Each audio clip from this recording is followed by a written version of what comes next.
Meeting to order. Supervisor Fisher, would you lead us in an invocation? Let us pray. Dear Lord and Heavenly Father, we give you thanks for this day and for our many blessings. And we ask your blessing on the men and women serving in our armed forces. And we give thanks and remember our veterans and also those that have given the ultimate sacrifice, that we have our freedoms that we enjoy today, and help us never to take those freedoms for granted. And we ask for your guidance and direction in our work and business for the citizens of Frederick County. In your holy name we pray. Amen. Amen. Vice Chairman DeHaven, would you lead us in the Pledge of Allegiance? Face the flag for the pledge, please. I pledge allegiance To the flag of the United States of America and to the republic for which it stands, one nation, under God, indivisible, with liberty and justice for all. Adoption of the agenda. Are there any changes? No, sir. Move for approval, Mr. Chairman. We have a motion by Supervisor DeHaven. Is there a second? Second, Mr. Chairman. Second by Supervisor Lofton. Discussion. Hearing none. All those in favor, aye. Aye. Opposed, no. The agenda is adopted. Consent agenda. Tabs A and R. Yes, sir. What's the board's pleasure? Move for approval. We have a motion to approve. Is there a second? Second, Mr. Chairman. Second by Supervisor Hess. Any discussion? Hearing none. All those in favor, aye. Aye. Opposed, no. The tabs A, I, and R are approved under the consent agenda. Citizen comments. Did anyone sign up? Yes, sir. The first one is J.L. Martz. Name, magisterial district, 3 minutes, please. Yes, sir. I'm Jay Martz. I live in the Gainesboro Magisterial District. Chairman Schickel, members of the board, Administrator Garton, and welcome Supervisor Dunn. I'd like to provide a few remarks tonight. I extend my thanks to Supervisor Hess for representing the board during the Veterans Council Veterans Day service at Shenandoah Memorial Park this week. His address to the assembled veterans was quite meaningful and very well done. I'd previously made some comments to this board on the proposed fourth high school and provided you with a petition from our group, from numerous members of the county. Our group received no written response from any of the board members on this issue, and this issue was a much discussed topic in the just passed county supervisor election. Additionally, the school board has just pushed back the proposed construction and the opening date yet again, this time now to July 2020. I believe this action makes the case for an expansion option even more important.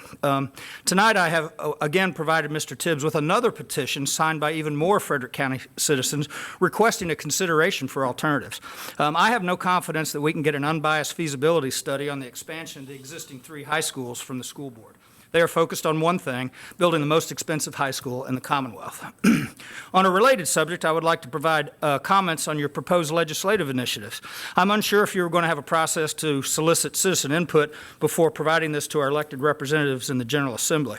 Your number 2 item is education funding. I would like the county to add that this board supports parental rights and school choice initiatives, that the free market promotes competition which provides better results at a lower cost to consumers.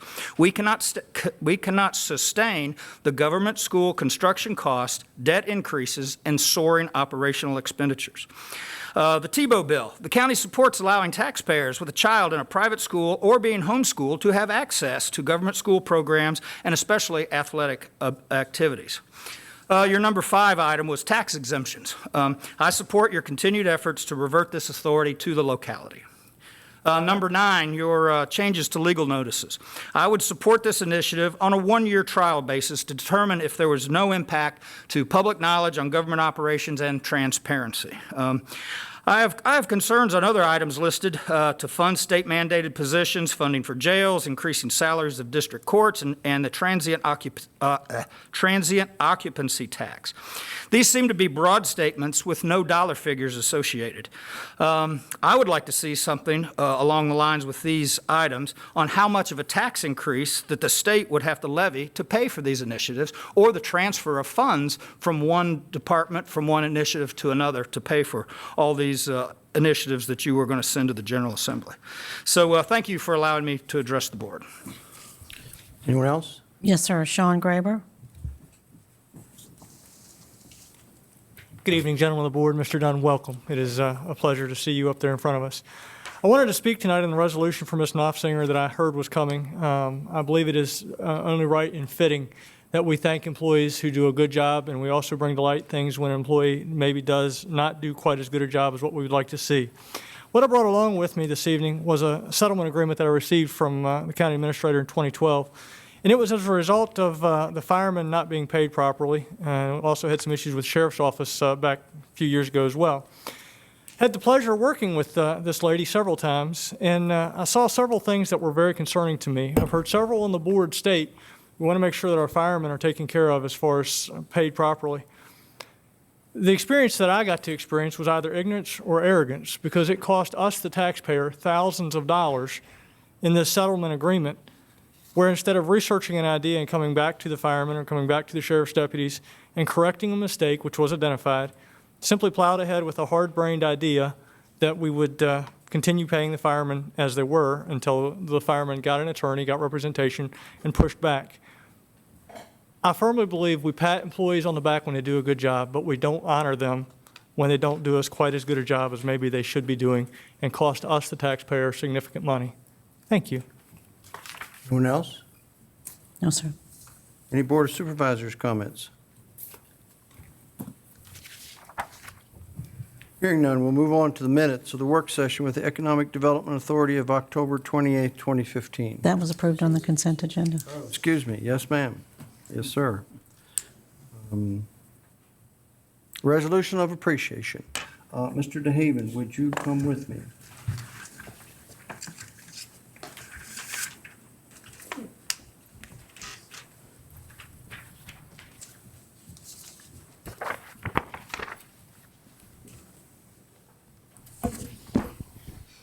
Alderman Knopfinger, would you come forward?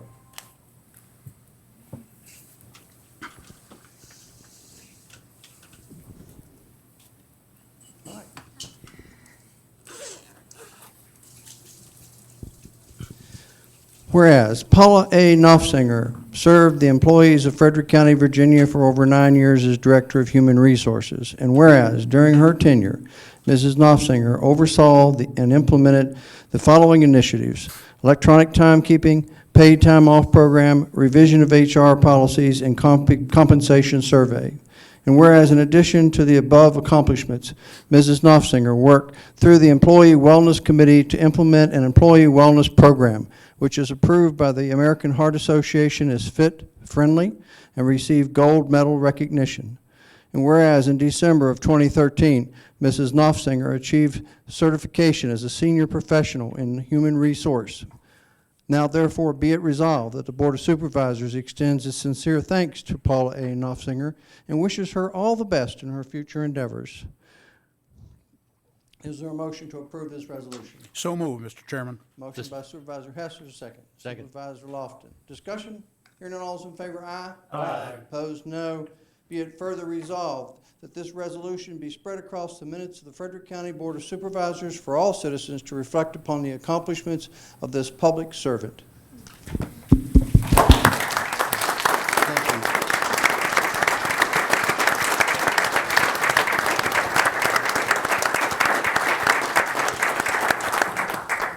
you. You got some more handshakes. Thank you so much.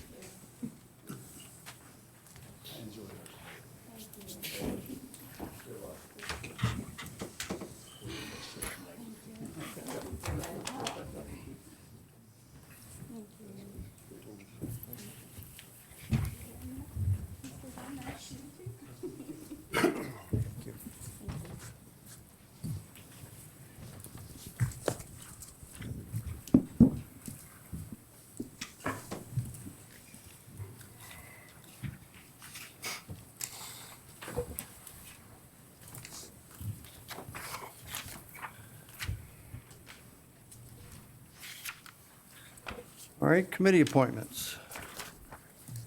Social Services, Stonewall, are we ready? No, sir. Parks and Recreation Commission, Redbud, probably not. Correct, sir. Northwest Community Services Board, Frederick County, I think we did ask for recommendations or help, or have we done that? I think they offered to help if we needed it. I think we should tell them we need it. Okay. We have two. Shawnee Land Sanitary District Advisory Committee, are we Yes, sir. ready? Spoken with Mrs. Viviano. She has been an active member of that committee, wishes to be reappointed to that committee, and so I would recommend that she be reappointed to the Shawnee Land Sanitary District Advisory Committee. All right, we have a motion. Is there a second? Second, Mr. Chairman. Discussion. Hearing none, all those in favor, aye. Aye. Opposed, no. Then Mary Ann Biviano is reappointed to the Shawnee Land Sanitary District Advisory Committee. Next, the Hanley Regional Library Board, I believe we're looking. Any help we can get would be appreciated. Northern Shenandoah Valley Regional Commission, Mr. Hess's time is up. I assume he would be willing to serve again. Yes, sir. What is the board's pleasure? So moved. We Second. have a motion by Supervisor Lofton, a second by Supervisor DeHaven. Discussion. Hearing none. All those in favor, aye. Aye. Opposed, no. Mr. Hess is reappointed. Next is the Frederick Winchester Service Authority. Mr. Fisher's time is up. I assume you're willing to serve? Yes, sir. What is the pleasure of the board? Motion by Supervisor Lofton. Is there a second? Second, Mr. Chairman. Second by Supervisor Hess. Discussion. Hearing none. All those in favor, aye. Aye. Opposed, no. Mr. Fisher, congratulations. Next is Parks and Recreational Peckin. Are we ready? No, I'm not. All right. Planning Commission, Back Creek. Yes, sir. I've spoken to Mr. Unger. Again, he is an active member of the Planning Commission and does wish to be reappointed, and so I would move that we reappoint Greg L. Unger as Back Creek District Representative to the Planning Commission. All right, we have a motion. Is there a second? Second, Mr. Chairman. Second by Supervisor Hess. Discussion. Hearing none, all those in favor, aye. Aye. Opposed, no. Greg Unger is reappointed to the Planning Commission. Then Gainsborough. Have not spoken with Mr. Kenny yet. I do hope he will accept reappointment. Get back to you next month. Shawnee. I have spoken with Mr. Manuel, and he is willing to serve again, so I would recommend reappointment of H. Page Manuel to the Planning Commission. We have a motion. Is there a second? Second, Mr. Chairman. Second by Supervisor Lofton. Discussion. Hearing none, all those in favor, aye. Aye. Opposed, no. H. Page Manuel is reappointed to the Planning Commission. I believe that concludes our committee appointments. Next is a request from the Commissioner of Revenue for a refund. Yes, sir. You have one request from the Commissioner of Revenue for a refund to Carrier Enterprise LLC in the amount of $106,515.68. The reason is that it's for business license tax in 2013 because they had registered as a retailer instead of a wholesaler. And you've already made refund approvals for 10 and 13, so 2010 and 11, so this is 2013, so you need an appropriation and approval on that amount. Questions? If there are none, what's the pleasure of the board? Move for approval, Mr. Chairman, along with the supplemental appropriation. We have a motion. Is there a second? Second, Mr. Chairman. Second by Supervisor DeHaven. Discussion. Hearing none. Supervisor Dunn. Aye. Supervisor Hess. Aye. Supervisor Fisher. Aye. Supervisor DeHaven. Aye. Supervisor Lofton. Aye. Supervisor Wells. Chair votes aye, and that motion passes. Next is a request for a public hearing on conveyance of land, Snowden Bridge School Park site. Who will explain? Mr. Chairman, I'll take that.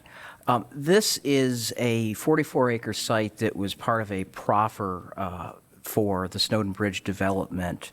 The conveyance was made jointly to the county and the schools. The proffer provides for the conveyance to be 20 acres for the school, 24 acres for the park site.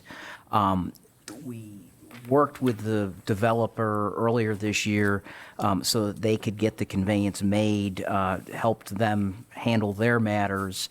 But at that point in time, the line between the two portions of the parcel, dividing it between the 20 and the 24, needed to be drawn still.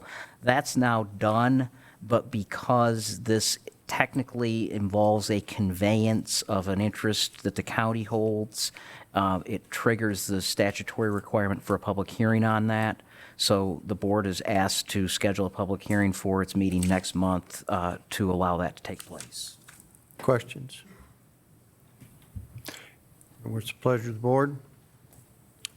Move we hold a public hearing. We have a motion by Supervisor Hess to approve. Is there a second? Second, Mr. Chairman. Second by Supervisor Wells. Discussion. Hearing none, all is in favor, aye. Aye. Opposed, no. Motion passes. Next on the agenda, procedure to fill soon-to-be vacant Stonewall District seat. Yes, sir. As you know, with Mr. DeHaven's election to be our new chairman effective January 1st, congratulations, Mr. DeHaven. He has submitted his intent to resign from his seat effective December 31st of this year. And so this item is on the agenda so that the board can discuss the process to fill that vacancy. The proposal is that we advertise the vacancy, accept letters of interest with whatever materials the individual may want to submit, along with a form that we provide, with a deadline of November the 25th. And the intent would be that the board would have a discussion and make an appointment at the December 9th meeting.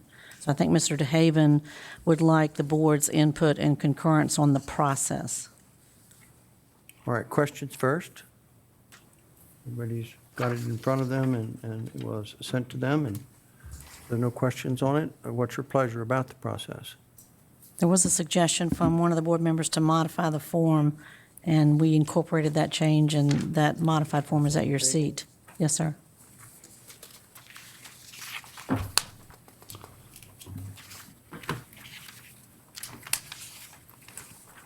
Did I leave anything out, Mr. DeHaven? I'm looking for the form. It's the last thing. It looks like this. I've got it.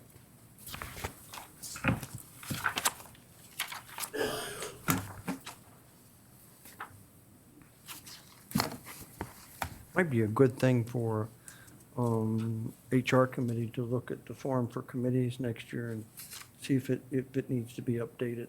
That's what we took this from, right? Anyway, looks like good changes to me. That becomes a part of the procedure that is before you. Pleasure. Mr. Chairman, Yes, Mr. question. Dunn? Is there discussion at this point in time or not? I'd like to make a motion to have a substitute for this.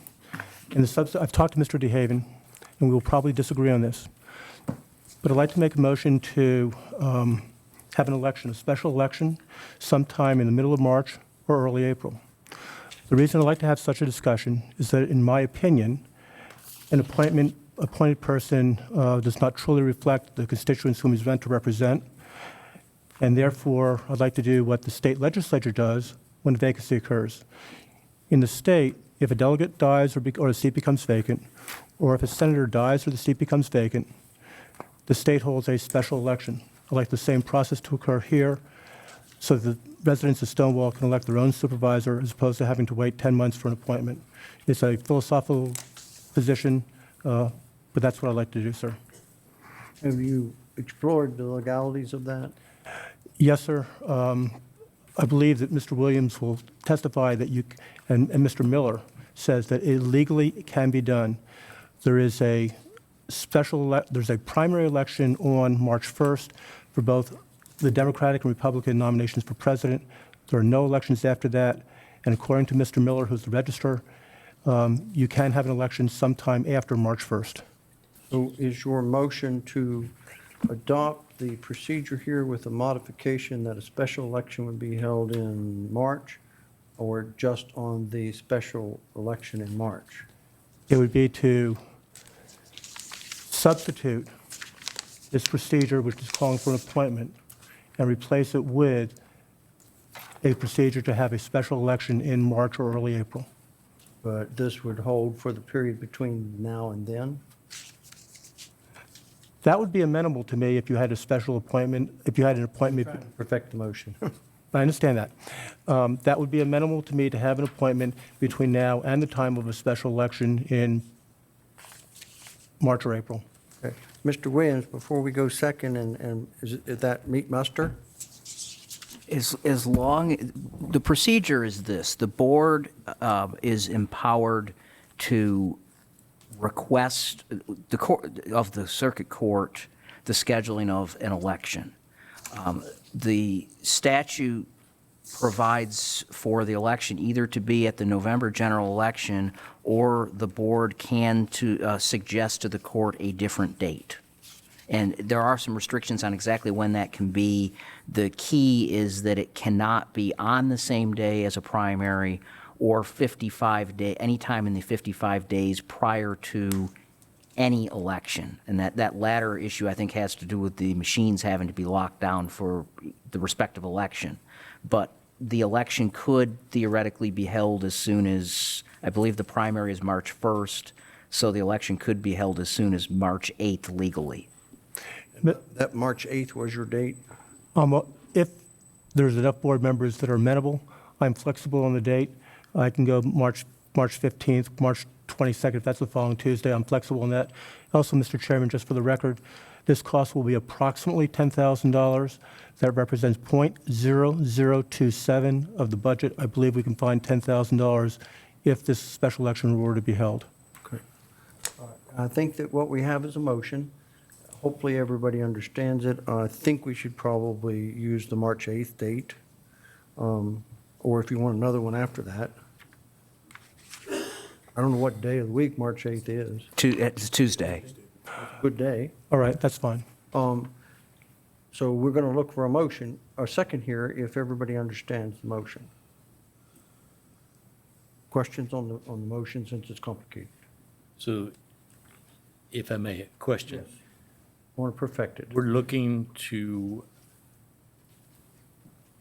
petition the court to set March 8th as the election date for the Stonewall District Supervisor, and that office would, or that seat would be vacant until after that election? No, I think I modified so that you can have an appointment until March 8th, but there would be a special election on March 8th to fill the remainder of the term. In other words, Mr. Lofton. I understand what Okay. I understand what you're saying. I'm saying that just goes back to the first code section that we received, where we appoint somebody, then ask the court to set a date for the election. So it's pretty much in line with, I thought, the procedure we were going to use to begin with. except it would be March instead of November. We're just petitioning for it to be earlier than November. Yeah, that's fine. Mr. Williams, or Mr. DeHaven, I guess, what is the end of your term? December 30, oh, it's 2 years. 2 years? It'd be fill the remainder of the term. It's Special December election would be 31st, for those 2 17. years. Yes. Okay. I'd hate to have another one in November again. Okay, everybody got the motion? Support for the motion requires a second, and then we'll have to vote. Is there a second? I'll second, Mr. Chairman. All right, we have a second. Any discussion?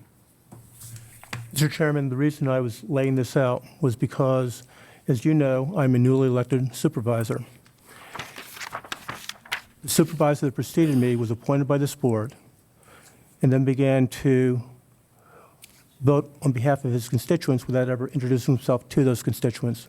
For that reason, I have a strong favoritism toward an elected official as opposed to an appointed official. And that's the driver behind this motion. An elected official also gets to interact with public officials, churches, Elks Clubs, Lions Club, et cetera. The candidates do not have. And so I'm just trying to make a level playing field so that the Stonewall residents can truly choose whom they would like to represent. Thank you. Any other discussion? Mr. Chairman, Supervisor Lofton? with this vote, if in fact it goes through, that we would still take these resumes, these applications for appointment. So we would make an appointment until that March 8th election. We land. That is correct, sir. You'd have if this resolution went through, you would have an appointment that would run from January 1st, when Mr. DeHaven resigns, until March 8th, when there would be a special election, and the winner of that special election would take a seat immediately. Thank you. Other discussion? Question to council. Is it still up to the court, though, to finally decide whether that date is acceptable, or is? The code section actually said, I'll read the exact language, and it appears that it's what the board wishes. It's either that the court shall order the special election to be held on the date of the next general election in November. However, if the governing body requests in its petition a different date for the election, the court shall order the special election be held on that date, so long as the date requested precedes the November election and complies with the other scheduling provisions. As far as I understand, the March 8th date would comply with the other requirements. Okay, thank you. Any other discussion? All right, then we'll vote. Supervisor Wells. Aye. Supervisor Lofton. Aye. Supervisor DeHaven. No. Supervisor Fisher. Aye. Supervisor Hess. Aye. Supervisor Dunn. Aye. Chairman votes no, but the motion passes. Okay.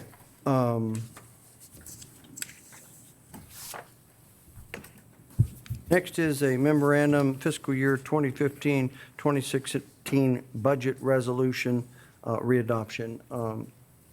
Mr. Garten.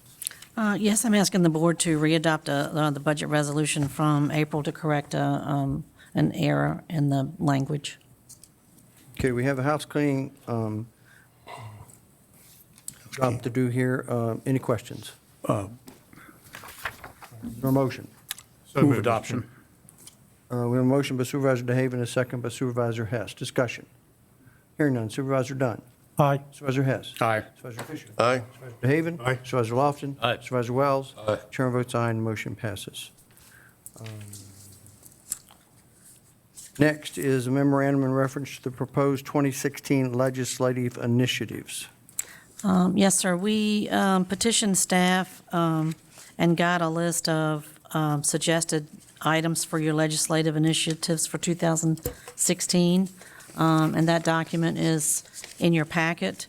And then we also had suggestions from Supervisor Hess, Supervisor Dunn, that came in after the packets went out. And then I sent you some additional material that came from VACO today about PILT payments, if you saw your email, which I can elaborate on that if you wish. So those are the items that are before you. I think you got a new version. Let's see, at your seat. Did you get a new version, Jay?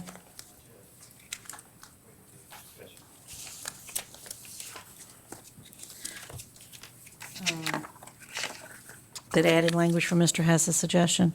It's not at their seat. Okay, okay. Can you read that language? Do you have it in front of you?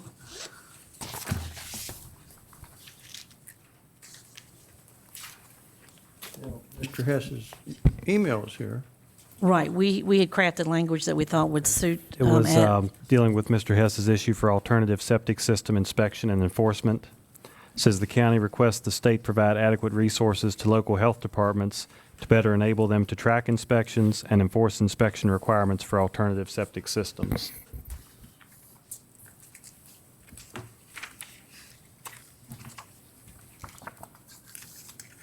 Okay, any questions?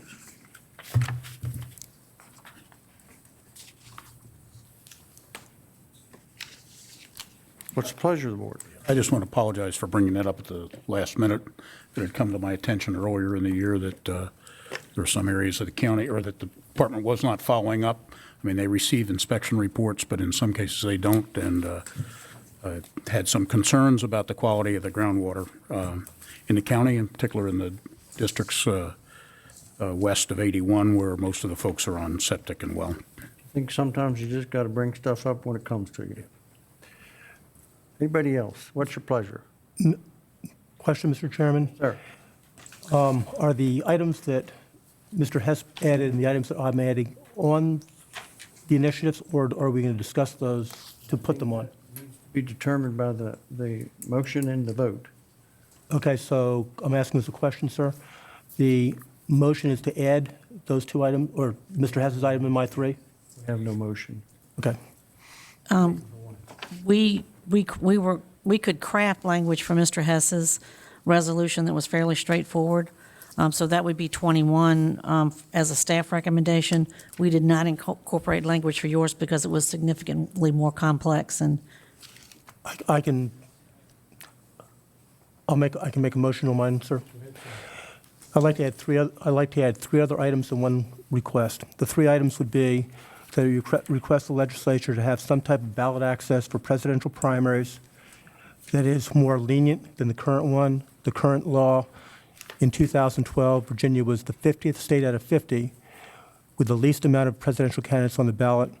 We have some 12, 13 candidates right now, and I'd like to see voters in the state have a greater initiative to have that process of getting onto the ballot more lenient. That would be number one. Number two would be for the legislature to change the method of voting for an instant runoff. That can be done through computers.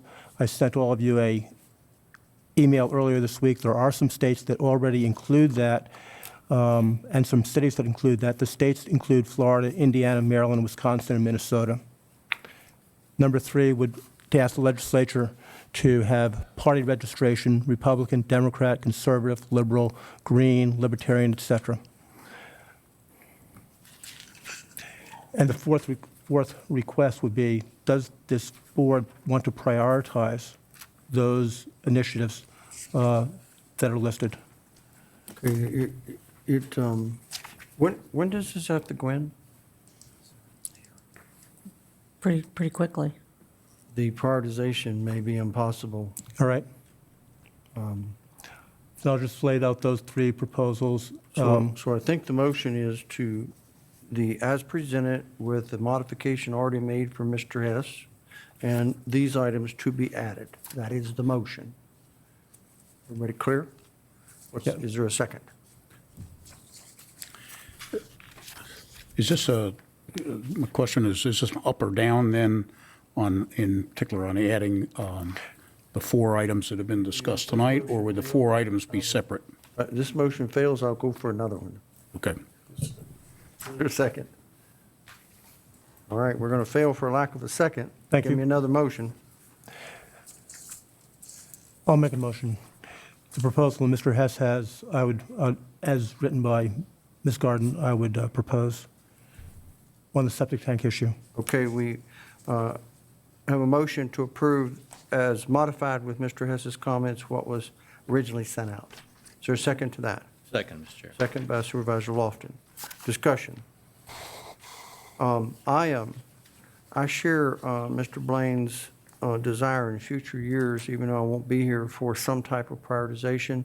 And then I think you need to pick out like 3 or 4 things and say, of a long list which you shouldn't not throw out, these are the ones that are most important. I'd probably stop the prioritization at that point. And then if it were me, I would find a different way to say it. It doesn't sound good the way it's here. It sort of is a turnoff. I would find a different way to say it, and I'm not very good at such things, so I can't tell you how to do it. But we were playing around with that in our legislative visits to Richmond to figure out how to not beat up Richmond, but kinder, gentler suggestions with more oomph. And we didn't get very far with it. But we're not looking for an adversarial situation. We're looking for effect. And so I think probably you need more time to be able to do that. So that's why I say for future years. But I intend to support your motion. Anybody else have discussion? So we're just basically talking about the 21 items now is the approval. But, Mr. Chairman, my motion was for Mr. Hess's proposal. Yes. When that is finished, I'm going to make 3 other independent motions or independent proposals. All right. Are we ready to vote? All those in favor, aye? Aye. Opposed, no? Okay, Mr. Dunn, did you? Yes, Mr. Chairman, I'd like to make then 3 additional items. The first item would be for the state legislature to modify the law, making it significantly easier for individuals to vote in a presidential primary. There's some states such as Arizona that have no requirements. There's some states such as Iowa in which you win the caucus, you win. There's states such as New Hampshire in which it's either $1,000 or 1,000 signatures. This state currently requires 200 signatures in each of the 13 congressional districts and a total of 5,000. That is one of the most difficult methods to getting onto the state ballot. Today we have 17 candidates, of which only 2 have suspended their campaigns, And so this motion would encourage the state legislature to go and modify the law in January so that more presidential candidates could be on the ballot, so that citizens of this country can choose whether they be Republican, Democrat, or Independent, can choose the candidate of their choice. In 2012, only 2 candidates out of 10, Mr. Romney and Mr. Paul, were on the ballot. I'd like to see if we can correct that, and that's the reason for this motion.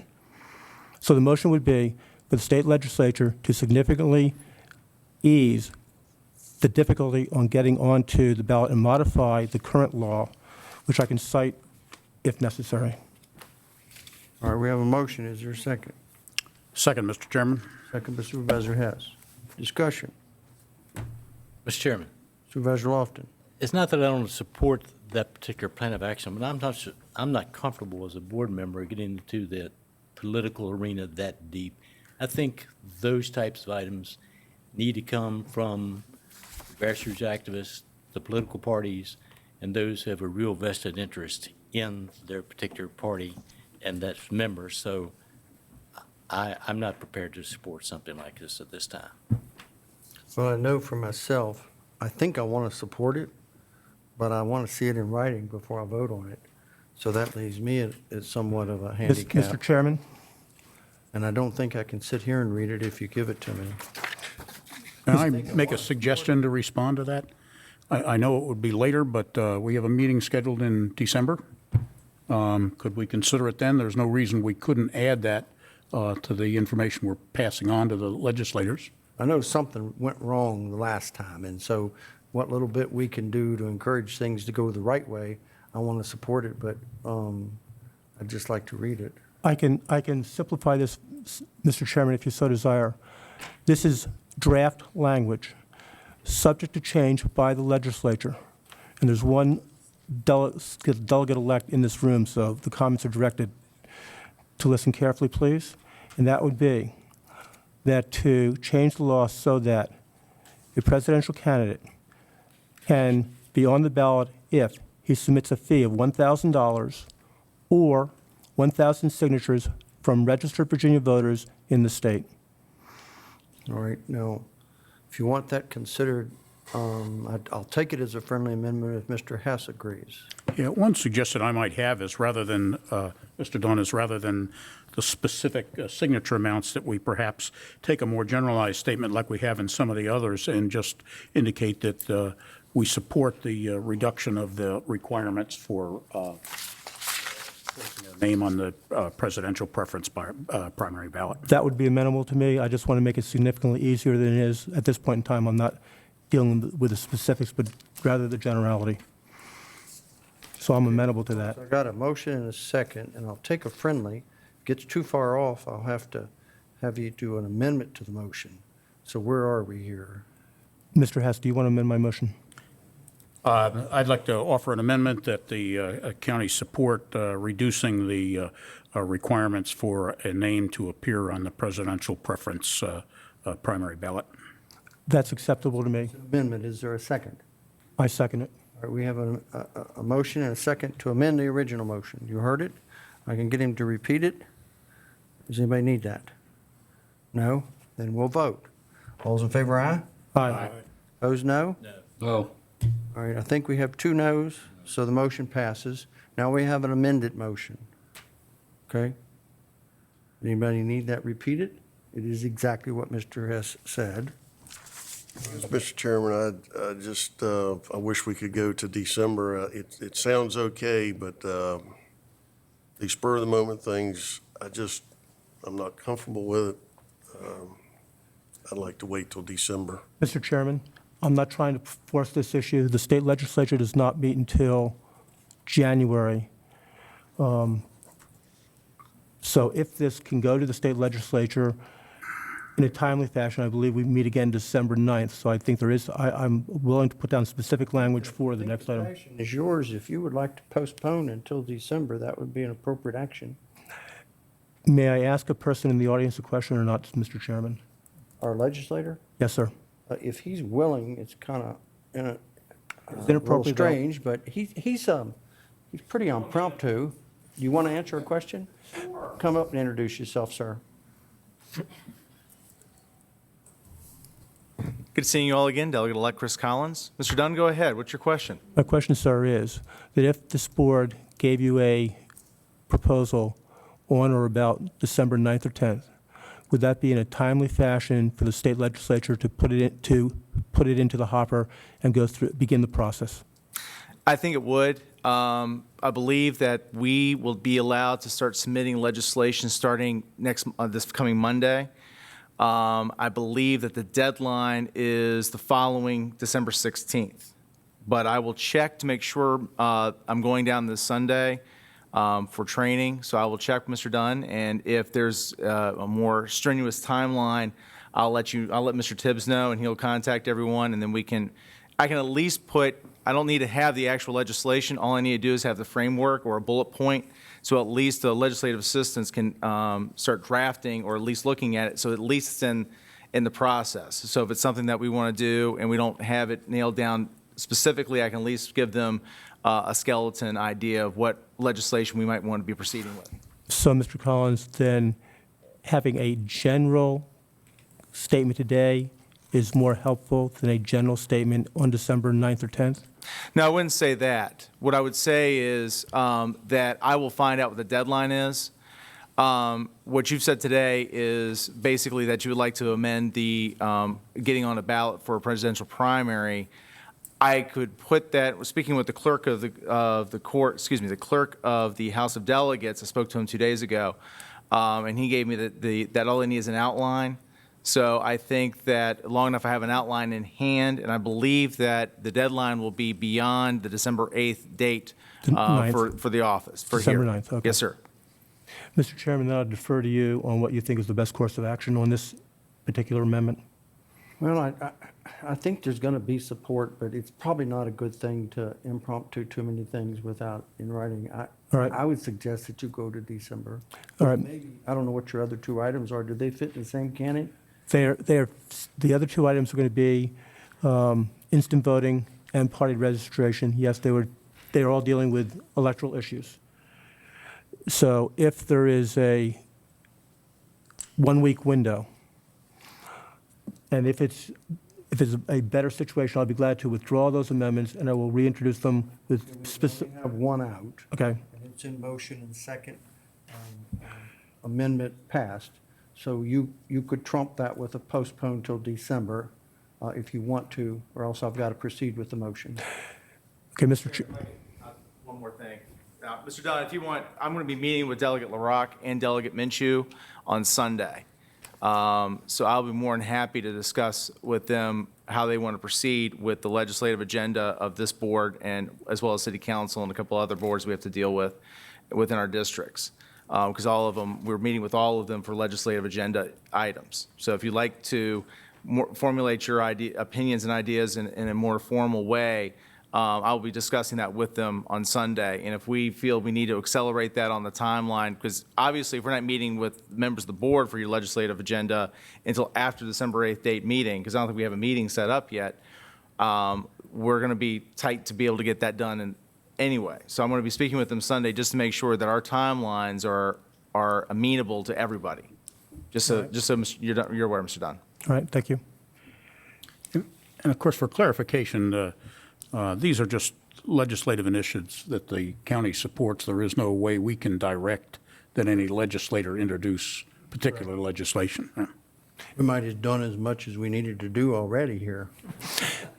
Mr. Chairman, unless there's an objection by Mr. Hess, I'll withdraw my motion until December 9th, in which case I will bring it up again in specific language, similar to what the email was that I Let sent me earlier. redirect you and just do a postpone till December the 9th. Okay. The pending motion. I'll postpone until December 9th, the pending motion. Second. Second. Second by Supervisor Fisher. My parliamentarian agree with me? That's fine. Okay. Keep me on the reservation. All those in favor, aye. Aye. Opposed, no. The motion to postpone passes. All right. Lost my agenda. There it is. All right. We're going to have a little dialogue here on this next item. It's a public hearing. It's a rezoning 0915 Artillery Business Center, which I understand will be asked to be postponed. Is that correct? Somebody just say yes right now. Okay, did anyone come tonight to speak to that? If you did, would you raise your hand? Because I've got to figure out what to do with the public hearing. And I kind of want to close it.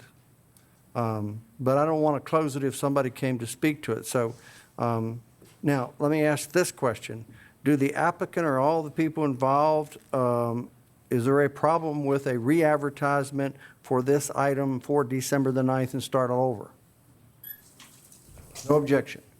Okay, so I'm going to open the public hearing for rezoning 0915 Artillery Business Center submitted by Peony Associates to revise proffers associated with rezoning 07-08.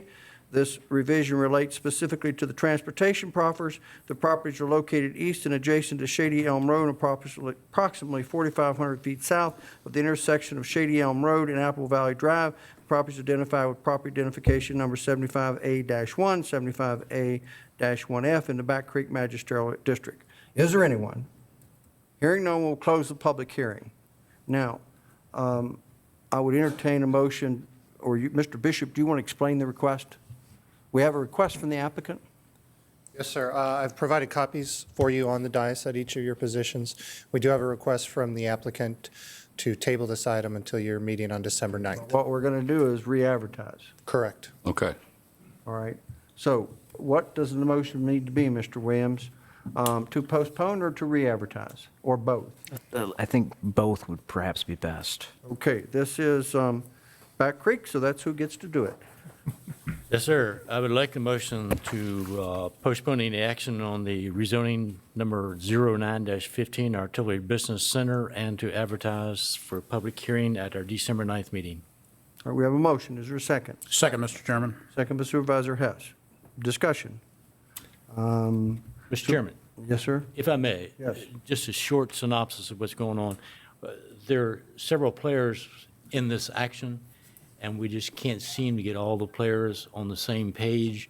And this would allow us, because there's other items that might occur that would affect the decision on this.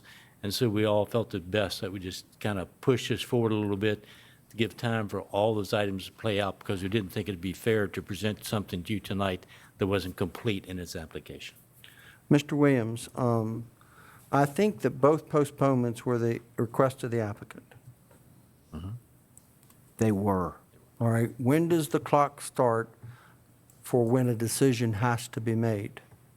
The code provides for 1 year from the filing date. Okay, irregardless of who asked for a postponement? If the applicant consents to more time, they consent to more time, and it could be extended. All right. We should be able to get around to it within a year. Okay, other discussion? All right, I'm going to do the voice vote on this since it was a public hearing last go-round. Supervisor Dunn? Aye.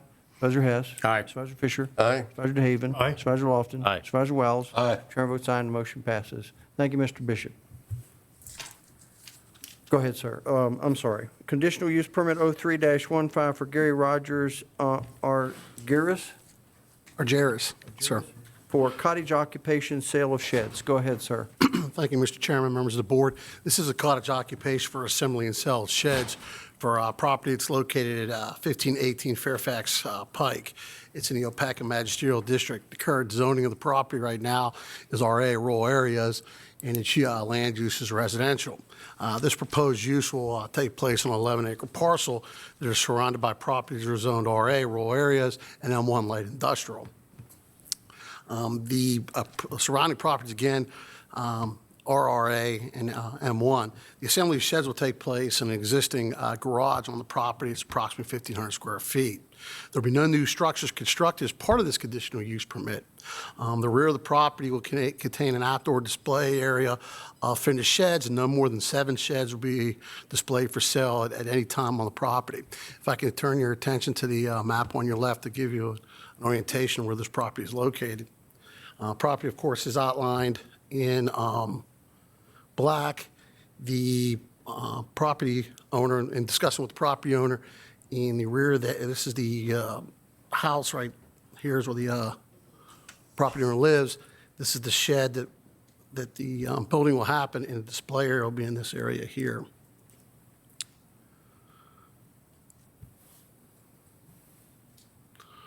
Of course, that's another aerial photograph. Should the Board of Supervisors feel this cottage occupation be appropriate for the sale of sheds, the Planning Commission recommended the following conditions be assigned to this conditional use permit. Condition number 1 was all review agency comments and requirements shall be complied with at all times. Number 2, no more than 7 sheds for display or sale shall be allowed on the property, and such sheds should be kept in the rear of the property. Number 3, an illustrative sketch plan should be submitted to and approved by Frederick County, and all plan improvements shall be implemented prior to operating the business. Mr. Chairman, this is kind of this is the first time we've presented this. As you know, through our conditional use permit process, we usually require an engineered site plan or a facsimile one or either a minor one. This is the first CUP. We're asking for an illustrative. What the property owner will do is we'll bring an illustrative in where with the conditions on the 5 conditions are signed, staff will review it. If it's okay, we'll move forward with the business license and allow them to operate. So that's kind of a new item that we have, so just not that we approved to add to the zoning ordinance. Number 4. Before you leave that, did it does save the applicant money? Oh, yes, it does. Thank you. Number 4, Mr. Chairman, is 1 business sign shall be allowed and shall conform to the cottage occupation sign requirements and not exceed 4 square feet in size and 5 feet in height. And number 5, any expansion or change of use will require a new conditional use permit. Mr. Chairman, the applicant, Mr. Argyris, is here, and I'll answer any questions that your board members may have on this conditional use permit for assembly and sale of sheds. Thank you. Questions for staff? Just to clarify, we did eliminate the proposed item 2. Yeah, yes, sir. Mr. DeHaven, we did. Any other questions? I have a question, sir. Done. Assume for a moment that this passes. Does this then set in law a precedent that the adjacent property owner and the adjacent property and the adjacent property owner could essentially do the same thing, so that over time you'd essentially have a series of industrial buildings in what's defined as an agricultural area? To answer the first part of your question, Mr. Dunn, the conditional, as you're well aware today, the conditional use permit comes. So yes, if someone would come up for another conditional use permit, we would review it. It would not set there's no precedent because each conditional use permit stands on its own. So there's no legal precedent that the next adjacent property owner could say No. that occurs? Okay. Other Thank you. questions of staff? Did the applicant wish to speak? Mr. Chairman, I'm Bruce Downing. I represent the applicant, Gary Adjuris. He's here. You have a lengthy agenda. I think we cooperated with staff. We're on the same page with staff on this, and we're here to answer any questions that you have. We're in agreement with the conditions, and we appreciate especially Mr. Duran, the time and effort he's put into this in this cooperation and making my client's dream come true. Thank you. Questions for the applicant? All right, then we'll conduct a public hearing. This is a public hearing on conditional use permit 03-15 for Gary Rogers Argyris for cottage occupation, sale of sheds. Property is located at 1518 Fairfax Pike, White Post, Virginia, and is identified with property identification number 87-A-12D in the Opequon Magisterial District. Is there anyone here who would like to speak either for or against this conditional use permit? Seeing no one will close the public hearing. This is Opequon. Mr. Chairman, just one comment before I make my motion. I've been by the site several times. I think most of the board members are familiar with 277. There's a mix of residential and cottage industries already taking place there, landscaping services and HVAC companies and that type of thing. Mr. Argyris has complied with moving the buildings to the back of his home, and I was by there today, and he's in the process of getting them even farther back. So based on what I have seen, I feel like this fits with the area, and I would move that we approve the conditional use permit number 03-15, Gary Rogers Argueras, for his conditional use permit as numbered and stated. We have a motion to approve. Is there a second? Second, Mr. Chairman. Second by Supervisor Lofton. Discussion. Yes, Mr. Wells. Supervisor Dunn. Approximately how close are the adjacent businesses that you just mentioned? Are they within a half mile, a mile, 2 miles They're next door, adjacent? one house away. So, One is next door to him, and one is the Halby Nursery is one house away. okay, thank you. I think, Mr. Chairman, if I look at this correctly, this borders a piece of industrial land on the back of the property already, doesn't it? That is correct. That's the old Iron Gate. Oh, thank you. Other discussion? Hearing none. Supervisor Wells. Aye. Supervisor Lofton. Aye. Supervisor DeHaven. Aye. Supervisor Fisher. Aye. Supervisor Hess. Aye. Supervisor Dunn. Aye. Chairman votes aye, and the motion, conditional use permit 03-15 is approved. Next is a public hearing on rezoning 0715 Woodside Land Company. Go ahead, sir. Thank you, Mr. Chairman, members of the board. This is a request to rezone 20 acres from the RA Rural Area District to the M2, which is the Industrial General District, with proffers attached to the rezoning. The property is located on the south side of Woodbine Road, up in the Stonewall Magisterial District. And if you look on the screen to your left, also as part of your agenda, of course, we can see the location map, which clearly identifies the 20-acre portion of property for which this rezoning is going to be requested. When we look at this next map, you can see the property to just to the west of it. Of course, that's west of the railroad tracks, and that's currently zoned M1. The surrounding property to the north and to the east of it remains RA rural area. Of course, the property itself has general access to Route 11 and 81 via Woodbine Road in that general location. And when we look at this particular rezoning request, the applicant's proffer statement includes a maximum development of 102,500 square feet of building area. I will point out to the Board of Supervisors that what was forwarded to you this week was a modification to the proffer statement, which included 2 minor modifications, the new proffer statement being dated November 9th, 2015, and I believe that was circulated to you early in the week. We have extra copies should you need it. But again, the applicant's proffer statement provides for a maximum square footage of building area on that 20 acres. In addition, the proffer statement includes a monetary contribution to offset the potential impacts associated with transportation. That is a 75 cents per building square foot contribution, again, for transportation improvements in the area. I've underlined on the screen, again, to point out for reference that the revised proffer statement has a modification to that transportation proffer, which increases it by 5 cents per building square foot, starting on January 2017, and that would include an annual increase of 5 cents for every year thereafter. It's a modification that was received again early this week on this request. Also proffered is a 10 cents per building development, per square foot of building development for fire and rescue in this area. And you'll see on the generalized development plan that's part of your agenda, there is also an easement for public use production well, if it's determined that that is ultimately viable. One final thing I'll point out on the generalized development plan as part of the proffer statement, the applicant has included some additional right-of-way dedication along Route 669. That's across their frontage of Route 669, again, following the same alignment as the road. The land use for this request, industrial, is consistent with the comprehensive plan. And of course, we generally recognize that there are impacts associated with any rezoning request, and in particular transportation in this case. We just went through some of the proffers that the applicant has provided to try and address those transportation concerns. But when this was discussed by the Planning Commission, I think the recognition of the current condition of Route 669 in the vicinity of the project was certainly part of the discussion.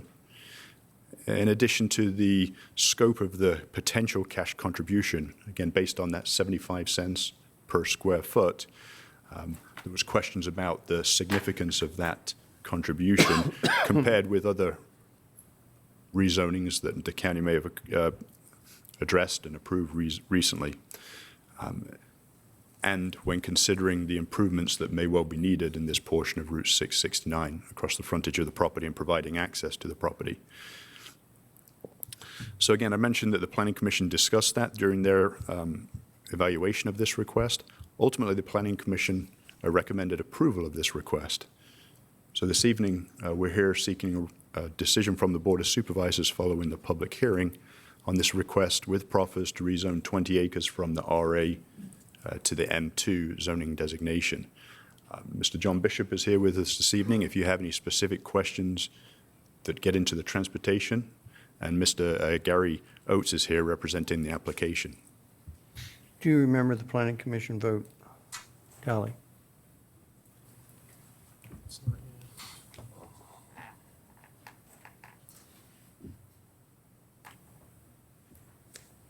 It was not unanimous, but I do not recall the actual vote. Mr. Bishop, did you wish to speak, or is there any questions, Mr. Reddy? I'd like to go, if you could put the slide back up that shows 669. Yeah, right there.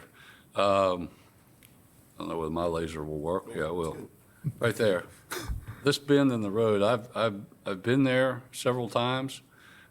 This is not a wide road. And I've spoken with the applicant.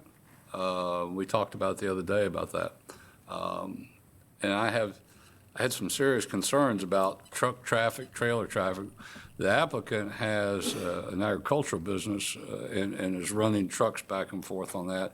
Says he has no problem, but that's a very narrow area, and I'm concerned about that. There's some land on the other side that's owned by other folks over here, so I don't know whether anything can be done to change that or anticipate. Maybe in the beginning it won't be a problem, but I can, just from the look of the road, and there's a low water bridge up in this area. I'm just thinking industrial traffic. And I understand VDOT has not, and this is a question for Mr. Bishop, VDOT apparently has not made any comment or has said this is okay. Could you give me some clarification on that, sir? Well, before that, is there any more questions for Mr. Reddy? Be able to come back up and answer them should be needed. Thank you. Mr. Bishop. For lack of a better way to put it, VDOT has kind of stayed out of evaluating whether these cash proffers are sufficient. They do have concerns in that area. As you've pointed out, the same concerns. Our own comprehensive plan calls for that roadway to be straightened in order to accommodate what we're trying to accomplish here. As far as a specific presentation, I've not prepared one this evening, but I am here for any questions you may have. So the transportation proffer is for undisclosed improvements. That's correct. It's specifically a square footage cash proffer. So if somebody wants to straighten a road later, who gets to decide whether you can use the undisclosed purpose cash proffers for that or not? It's in the vicinity of the project, so it would be perfectly legal to use it. However, it would not be enough funds to take care of the project. Could the county choose not to? You could choose not to, but the funds would still need to be spent in the vicinity. Okay. Other questions? So the 80 cents or 75 cents, and then we moved to 80 and so forth, you just said that would not be sufficient? It comes out to about $75,000, which, depending on where you're building, you're lucky if that gives you a nice commercial entrance, let alone significant road improvements. I'm just asking. Yes, sir. Yep. Any other questions for Mr. Bishop? Is there anybody that's opposed to this that you're aware of? Opposed to the rezoning? Yes, sir. We'll catch that in the public hearing, hopefully. Yes, sir. That's correct. Public hearing. Thank you. Questions? I have another question for Mr. Ruddy when we have a All right. chance. You keep jumping back and forwards here. Mr. Reddy. Thank you. Yes, Mr. Wells. The proffers that we're talking about here on the building, Is that consistent, and being fairly new on the board, is that consistent from what we have done in the past with other properties? I've kind of looked back, and it doesn't seem to be, but maybe that you could help me out with that. Are you talking specifically about the 75 cents per square foot? Okay. I think it's relative, but it is consistent with the actual dollar value that was received most recently for the Blackburn rezoning request. Now, the amount is the same, but again, it's relative in that that was a project, the Blackburn is an example, where there were significant roads already in place to support the development. There were issues identified further downstream, and in particular, a live project, the Renaissance Drive, revenue sharing, and artillery. So there was definitely a receiving transportation project in the vicinity of that, that money could be applied to hopefully get a project in place. So again, the value was the same. I think the relative improvements might have been different. Sure. Supervisor Lofton. Mr. Ruddy, you mentioned Blackburn property, and they did proffer the 75 cents, but they also extended Dawson Drive to their property as a secondary access to that property, right? Dawson Drive was an access to the property that was, I'm going to say it's proffered. They would need that. They needed that access to serve their site. So that wasn't specifically proffered, but it was an understanding that to develop that site, they would need to get Dawson Drive back to it. So they had to improve or actually build the roadway to their site. That's exactly what they're doing. So that was in addition to the 75 cents. That's correct. So we're not quite talking apples and apples. And again, that's the relative kind of evaluation of that value. Thank you. You. Other questions? All right, then let's go to public hearing. Excuse me, this is a public hearing on rezoning 07-15 Woodside Land Company submitted by Gray Wolf Incorporated to rezone 20 acres of property from RA Rural Area District to M2 Industrial General District with proffers. Property is located on the southern side of Route 669 Woodbine Road, about 2,000 feet east of Route 11 and adjacent to the Winchester and Western Railroad, and is identified by property identification number 34-A-6D in the Stonewall Magisterial District. Is there anyone here who would like to speak either for or against this rezoning? If so, please come forward, give your name, Magisterial District, limit your comments to 3 minutes, please. Thank you all. George Semple, Stonewall District. First and foremost, I want to be on record that I support Woodbine Farms' plan to rezone land that would be in conformity with the Northeast Land Use Plan and the 2030 Transportation Plan. However, I do not support this particular plan's proposal as put forth to the county. Number one, the applicant proposes this to be zoned M2, heavy industrial, with no exclusions as to the uses allowed, such as junk and salvage yards, recyclers, ordnance manufacturing, etc. Uses such as these and others, in my opinion, would have a direct negative impact on my home, which is directly across from the site. The 2030 Transportation Plan for Frederick County states, and I quote, "Proposed industrial and commercial land use development should only occur if impacted road systems function at a level of service C or better. The development of new road systems and new signalization improvements to existing roads will be the responsibility of private property owners and developers. To ensure that these improvements occur, proposed developments should be expected to provide dedicated rights-of-way and construct all improvements necessary by VDOT. Number three, the transportation proffer of 75 cents per square foot of building constructed on the site is deceiving. The maximum proposed building is 102,500 square feet. There is no minimum. You could conceivably have a high yard use on this site with a office space of 1,000 square feet. In other words, a heavy junk yard or salvage yard, 1,000 square foot office building, the proffer $750 for road improvements, not $75,000, which in itself is minimal for the upgrades to Woodbine Road. The impact statement that the applicant proposed that the condition of Woodbine Road and the railroad crossing are adequate for the existing and proposed use. That's not true. Those roads are horrendous. A school bus and a car can't pass on that S-turn at this date. The stretch is very sharp and narrow, with the pavement being only 18 feet wide at some points. For $750 for a minimum building, or $75,000, you wouldn't be able to upgrade the road from the Butler plant entrance to the railroad tracks. That's where the industrial road ended, at the Butler plant, not all the way to the tracks. And so there'd be nothing east of there to be fixed.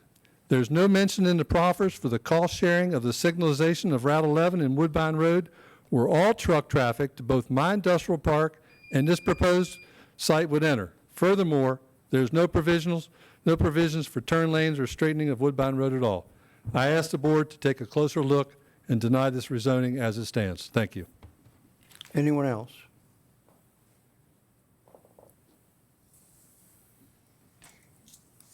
All right, seeing no, we'll close the public hearing. Now, I've got to do an apology here. I did not allow or call for the applicant to speak if he wanted to, and I'm sorry. Could you say what you would have said now, and can you answer anything that you heard from the public hearing? Please, sir. Mr. Ruddy, if you don't mind. Absolutely. And I apologize. I guess the tag team over here, I just overlooked it. Not a problem, sir. Gary Oates, the Gray Wolf Land Surveying, representing the applicant. Just to give you a brief history, when we started this rezoning, that was when the Blackburn property was coming through. I've been involved with doing the site plans on that one, I'm aware of it. That proffer actually came in at 73.5 cents per square foot. When it was approved, all the intersections in the area are failing before they even got started. When we started this project, the traffic counts for the TIA were so low that they actually weren't even required to do a TIA under Chapter 527 of VDOT. We are required to do one for a rezoning, but again, it was basically minimal traffic. So if we'd be coming in under a site plan, this wouldn't have been required under VDOT. When we did do the TIA, everything was level service C or better. VDOT didn't argue that. They did ask us to come back and include all traffic for Mr. Fuel, which is not even a project before you or has been entered. However, they had a TIA that had been offered. So, of course, when Mr. Fuel goes into the mix, everything failed. But again, with this application before you, the traffic was not enough to put any intersection in jeopardy. However, we said we need to proffer something. So we looked at Shady Elm, something that had just been done by the board back in the spring, and said, well, there was a case where everything around it was failing, and they did 73.5 cents per square foot. Here we have a case where everything's at level service C. Let's go ahead and make it 75 cents a square foot to offer something to the county. We came in with 20 acres. Mr. Light owns considerably more, over 200.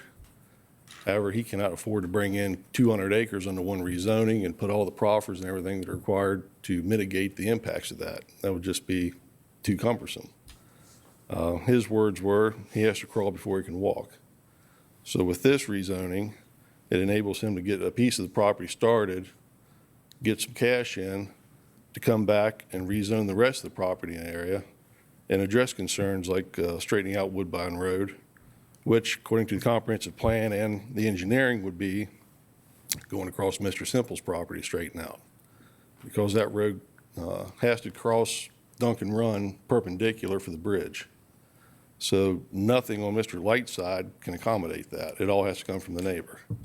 Whether he comes in with a future rezoning and right-of-way is available then, or if he and Mr. Light can in the future, when the rest of the property comes in, work out an agreement to purchase that right-of-way. But that's going to be a private issue down the road. We did come back, and I apologize for bringing in some proffers at the last minute. However, we did get approval from the Planning Commission, reached out to some board members. There were questions of Planning Commission, so we decided to try and beef up the transportation proffers to help mitigate some impacts. One was including 0.8 of an acre of right-of-way It's questionable whether or not it's even needed because basically it's covering Duncan Run. Again, on Mr. Light's side of the property, there is nowhere to straighten the road out. It all has to go on the north side in order to straighten that road out. Also, for first rezoning, or for first time on a rezoning, we're proffering to dedicate an easement to sanitation authority for a proposed well site for production well. Sanitation Authority several years ago had identified areas where there's potential for high production wells. This is one of them, so we set that aside. I hope we'll see that more in rezonings in the future. However, this is the first one that has come through to help mitigate the impacts on water. As for the curve in the road, I don't know if I can find a map that. Okay. As that road would be straightened out through Mr. Simple's property in the future as called for in a comprehensive plan, that short section of road right now coming up to the curve would basically become the internal road for Mr. Light's ultimate rezoning and come up to a T. So again, we're kind of hamstrung. This project, we've kept it as small as possible so the impacts will not interfere with the traffic on the road. But we can only do so much with a small rezoning.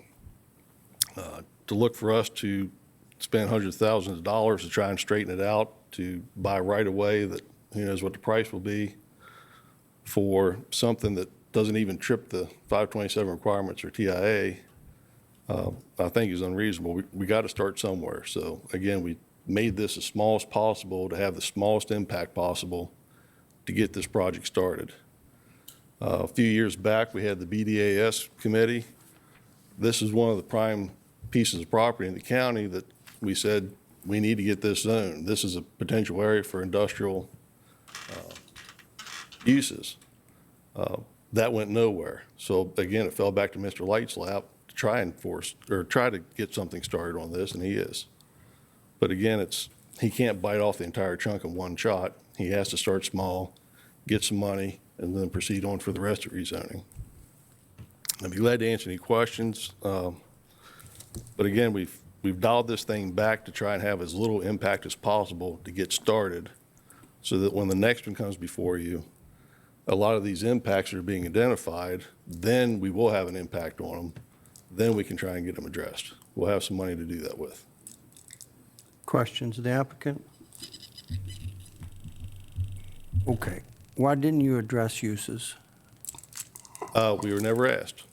I'll be glad to have Mr. Light come up. I'm sure junkyards is something he'll be glad to proffer out since he lives there as well. Okay. If you've been around a lot. Yes, sir. There's been an effort on the part of a lot of board members to find ways to help original landowners develop their property without having to sell it to somebody out of town with big pockets. Yes, sir. Do you think all that's been done that can be done here to resolve the issues that were brought forth or not? For the size of this development, yes. But you just said nobody asked you about uses. Nobody had asked us about proffering out uses, no. I couldn't sit here this evening and come up with the uses that you don't want it and we don't want and make sure that you can't do it. I can't do that. I understand. The reason we were going. Points that troubled me, and I wondered if maybe people can't talk, but maybe a little bit more couldn't be done to have peace in the county. We'll be glad to revisit that if you'd like to table it and look at some uses to proffer out. I can tell you the reason we're going for M2 is because it's adjacent to the railroad track, and ultimately we would be looking for this to be utilizing the rail and hopefully get some trucks off the road by putting it onto the rail carrier. So if that's the pleasure of the board, we would be glad to revisit this at a later date and revise our proffers to look at some uses to take out that may make the neighbors happy. Mr. Simple's made some, on the surface, reasonable points. Yes, I don't sir. remember them all.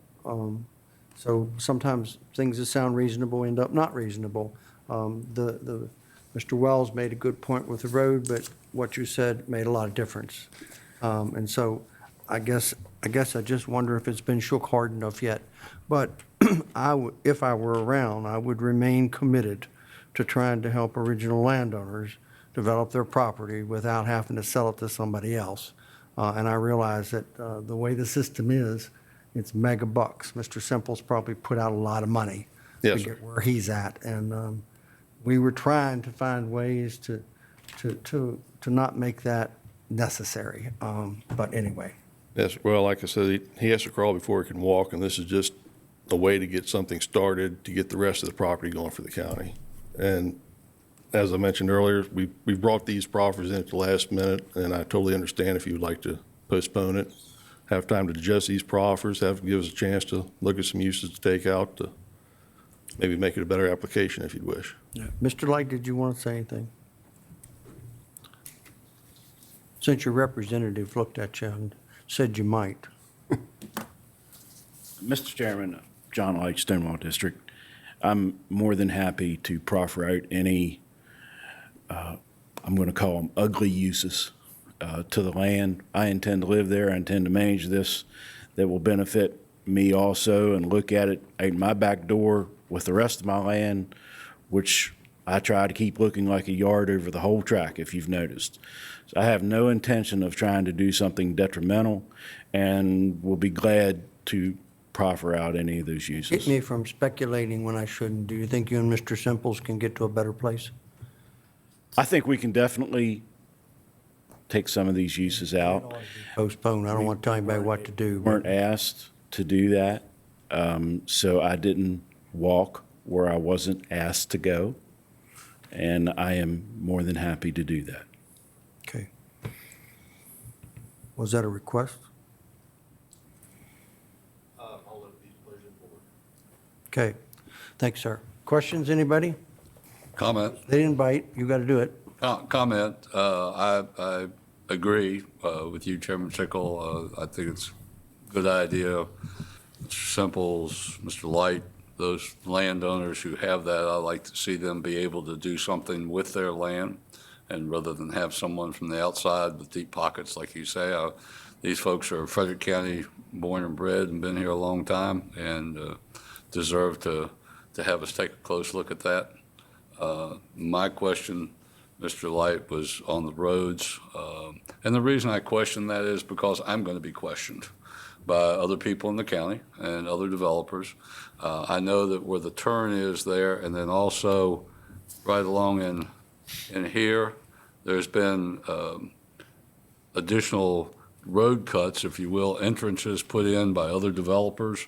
I see them there, the road to nowhere, but it's there, and someone had to pay for that for some reason. And then the only other question I have would be on Route 11, and this is in the future, some sort of a traffic a light situation there, because if, in fact, this works and works well, you will increase traffic.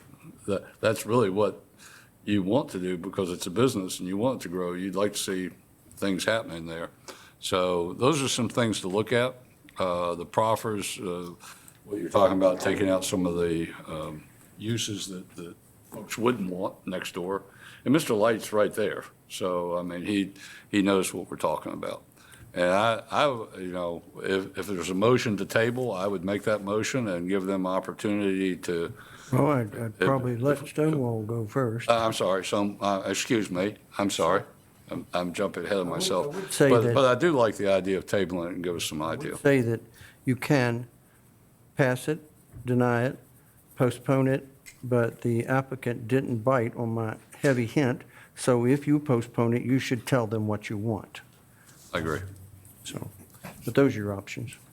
Well, Mr. Chairman, I've heard a clear statement from the applicant that he's willing to work on a statement that would eliminate some of the uses.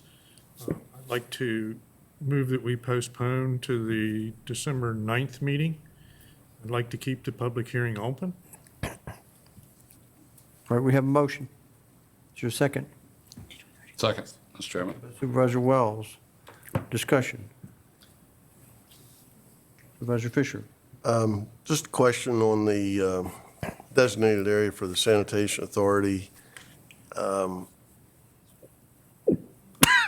a question, maybe it doesn't need an answer right now, but the flexibility maybe to move that a little bit if, in working with the sanitation authority, there might be a better location that doesn't affect development of your site. I don't see where it's specified other than it's up against that right of way, exact corners. If that might be something you would consider, that if there's a better location for some reason, that would be a flexibility that could be incorporated in it. If you'd like to. I think we're into, what would you work on while this is tabled? Well, We have two things so far. obviously, the uses, be glad to sit down and go through those. As far as the well location for sanitation authority, actually, that was an X drawn on the map where two fissures are coming together that a hydrologist had identified. We'll be happy to move it. However, I think that's the sweet spot where they want to drill. But yeah, we'd be open to taking a look at shifting that around if there's a better spot. But close to the road for easy access, I think would be better. You sufficiently answered my question about the location. All right, sir. Thank you. Any other discussion? Yeah, Mr. Chairman, were you, in your comments or questions, were you further suggesting that the applicant discuss some of the concerns with the individual who spoke at the public hearing? Yes, sir. I like the other side of each point that was made. It doesn't mean you have to do something, but. Right. Anybody else? Discussion? All right, let's vote. Supervisor Dunn, this is to postpone. Aye. Supervisor Hess. Aye. Supervisor Fisher. Aye. Supervisor DeHaven. Aye. Supervisor Lofton. Aye. Supervisor Wells. Aye. Chair votes aye and the motion passes. Next is a public hearing on rezoning 08-15 McCann Office Park submitted by Gray Wolf Incorporated. Go ahead, sir. I won't forget this time. Thank you again, Mr. Chairman, members of the board. This rezoning request is on property that should be quite familiar to you, having in recent years gone through quite an update to the comprehensive plan within this area for this property in particular. It's a request to rezone 154 acres, and there's a breakdown to that rezoning request. 43 acres approximately will go from the RA, but remain RA but have proffers attached to them. 6.1 acres will go from the RA to the B2 Business General. 11.7 acres will go from the RA to the M1 Light Industrial District. And the large part, or the balance of the property, 93.2 acres, will go from the RA to the OM, the Office Manufacturing District with proffers. As we know, that the property is highlighted on the screen over to your left, and it's generally south of Old Charlestown Road, east of Route 11, on both sides of McCann's Lane, and just to the west, if you will, of the railroad tracks. The property does go both north and south of McCann's Lane, as I mentioned. When we look at the surrounding properties, I think you can see that just immediately to the west is some RP, residentially zoned land, and that was part of the recently approved Hyatt Run condominium project. And this property owner worked in conjunction with that property owner on a recent boundary line adjustment in that location. Also surrounding the property to the north is some M1 land, and of course to the south and east is the Greystone Industrial Project. I will point out on this map that running through the southern portion of the property is Route 37. The future Route 37 right-of-way is shown on the map. With this particular request, all land uses are permitted. No limitation has been, in essence, provided on the development. Areas of open space that have been provided within those rural areas are consistent with the recreational, environmental, and historical resources that were identified in the McCann-Slaughter Amendment to the Comprehensive Plan. So again, all of the uses within those zoning districts would be permitted. There's no general limitation on the development of the site, and the areas that have been identified for those environmental historical areas are appropriately recognized in the request. The applicant's proffer statement is relatively substantial, especially in regards to transportation. Probably most significantly, the proffer statement includes the Route 37 right-of-way. You can see from the generalized development plan, too, that there is also a fair amount of right-of-way that's been proffered to be dedicated along Route 11 and along Old Charlestown Road in support not only of this project, but other area road improvements that are on the books. The applicant's proffer does include signalization at Route 11 and improvements to Route 11 and McCann's Lane to allow that signalization to occur. McCann's Lane itself is currently a very, very rural road, and so the applicant's proffer statement does include right-of-way dedication and improvements to McCann's Lane to support the development that is being proposed here. The applicant's proffer statement does include a 10 cents per building square foot contribution for fire and rescue services based on the potential impacts to fire and rescue in that area. I mentioned that the land use is consistent with the 2030 Comprehensive Plan, and in particular the Northeast Land Use Plan, and the amendment that we did just a couple of years ago in working with the property owner to amend that Northeast Land Use Plan, again, to be consistent with the OM industrial designations that you see here today. The impacts associated with this request have generally been addressed, in particular transportation. If I could just take one brief second here to touch on one proffer, which is signage, and the county attorney and I just believe that while that proffer may well be appropriate if all the property is controlled by this particular applicant, signage that may be on somebody else's property closer to Route 11 and McCann's Lane may also be subject to future zoning approvals. So that signage that is part of proffer 4, what we would suggest is that that sign may also be subject to future zoning approvals if indeed it's determined to be an off-premise sign. So again, I mentioned that this rezoning request is very thorough, pretty consistent with the approved comprehensive plan. The transportation issues and impacts appear to have been well addressed. And with that one note I mentioned regarding the signage, we're here this evening with a recommendation also from the Planning Commission of approval for this rezoning request. Much like the last one, Mr. Bishop is here if we have any specific transportation questions, and Mr. Gary Oates is representing the application this evening. Questions for Mr. Reddy? Supervisor DeHaven? Could you clarify your last comments about signage? Yes, sir. One question that we continue to think about here this evening was that proffer 4 is the applicant's proffer for a single monument-style sign by the intersection of McCann's Road and Martinsburg Pike, Route 11. Very appropriate request. However, at this point, that would be an off-premise sign, potentially deemed to be an off-premise sign. So we felt that that sign may be subject to future zoning approvals, such as a conditional use permit for an off-premise business sign. And to presume that this rezoning request would enable a sign on somebody else's property, we just wanted to make sure that wasn't the case. Further, you just mixed conditional use permit with rezoning? No, there is no conditional use permit at this time. An off-premise business sign would be something that goes through the conditional use permit process for an off-premise business sign. Not as rezoning, but a conditional use. That's correct, yes. Thank you, sir. So we didn't want to presume, or we wanted to ensure that the folks involved with this good rezoning request didn't get into any issues with that on somebody else's property. Anything else for Mr. Reddy? I have a question, sir. Yes, sir.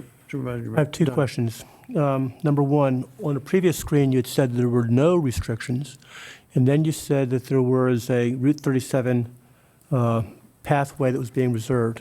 Can you clarify? So, for example, will there be actual land that will be set aside that if at some future point in time there's a decision to build that part of Route 37, that the land will be there and there'll be no property, no buildings, nothing else that would impede the raw land that currently is there?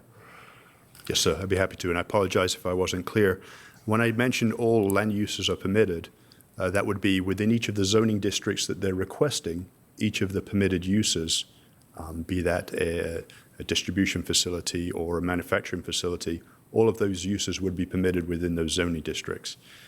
There are limitations or proffers that have been provided by the applicant to address certain issues. And indeed, Route 37 is one that they've proffered the right-of-way to be available to the county consistent with the approved land use plans. So the land would be available if this goes through? Absolutely, yes. The proffer statement guarantees certain transportation improvements, and a huge part of this one really is the right-of-way dedication for 11 Old Charlestown Road and future Route 37. One other question, sir. You have a 10 cents per square foot. The question is, approximately what do you expect to raise in the way of money for that?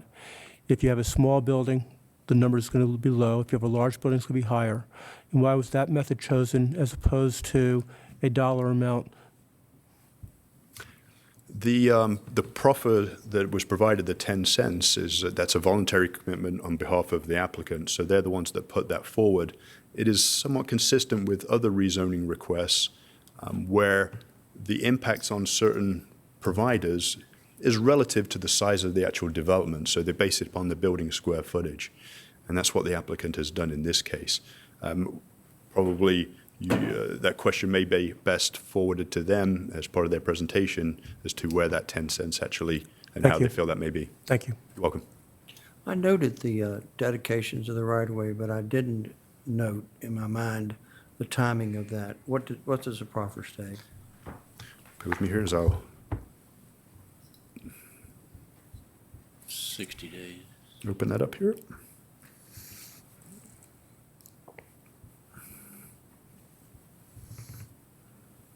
Gary probably knows right off the top of his head, but the 37, excuse me, the Route 37 right-of-way, which is a 400-foot strip, okay, shall be provided within 60 days of written request of the county. So at such point the county believes that we're at that stage, then we would provide notice to the applicant, and that's when that trigger would come into play. That's probably consistent with the other dedications. Yeah, very much so. right? Thank you. Any other questions, Mr. Reddy? Is there anything of Mr. Bishop? Then we'll ask the applicant if he'd like to speak.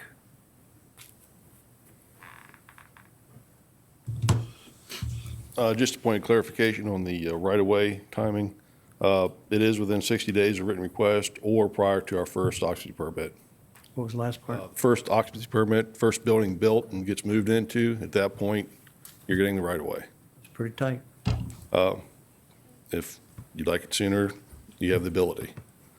I really don't have a whole lot to say about this one. I think it's a very good application. There wasn't any discussion at the Planning Commission. If you have any questions, be happy to answer them. I guess in regards to the 10 cents a square foot, as Mr. Ruddy said, it's kind of relative. The bigger the building, the more impact you have on fire and rescue. So that's why we look at doing a dollar amount per size of building. It's pretty consistent with rezonings I've done for the last 10, 12 years. But be glad to delve into that further if you'd like. I'm relatively new, sir, so I'm just asking questions. Just curious on what the dollar amount you expect a similar project would have been, or what you expect this will be. This project, you're probably going to be looking at about 1 million square feet of building, just ballparking, based on the TIA. So you're looking at about $100,000. All right. And it'll be given to fire and rescue over time as each building is built. Before they can move in, they'll have to cut a check for that size of building to fire and rescue, or excuse me, to the county who will disperse it. Thank you. I was going to ask you about that. I thought we were beyond that. Any other questions of the applicant? Thanks, sir. Now we'll conduct a public hearing on rezoning 08-15 McCann Office Park submitted by Gray Wolf Incorporated to rezone 154.923 acres as follows. 43.76 acres from RA Rural Areas District to RA Rural Areas District with proffers, 6.180 acres from RA Rural Areas District to B2 General Business District, 11.729 acres from RA Rural Areas District to M1 Light Industrial District, and 93.246 acres from RA Rural Areas District to OM Office Manufacturing Park District with proffers. Property is located on the southeastern side of Martinsburg Pike, Route 11, and Old Charlestown Road, Route 761, and is identified by property identification numbers 44-A-25A, 44-A-25B, and 44-A-40 in the Stonewall Magisterial District. Is there anyone here who would like to speak either for or against rezoning 08-15 McCann Office Park?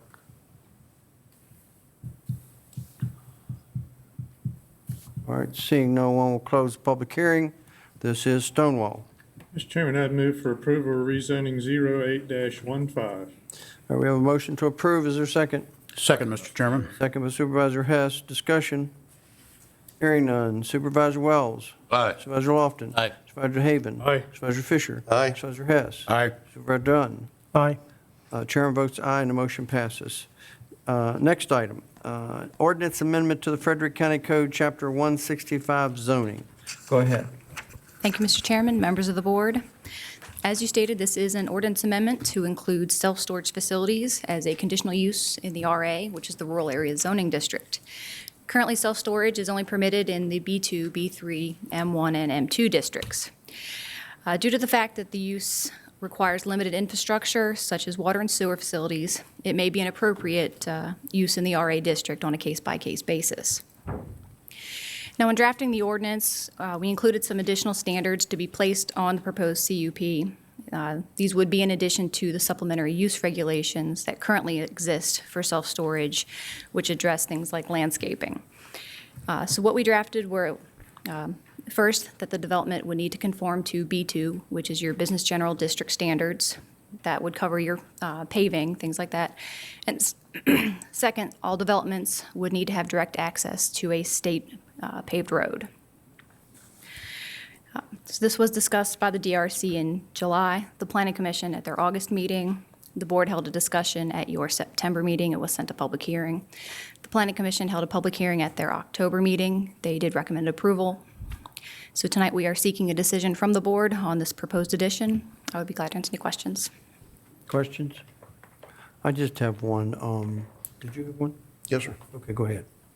Under this storage unit, would this allow what I see with a lot of units where they have an asphalt area where they have trailers and recreational vehicles would also be able to be parked there? Yes, sir. Okay, thank you.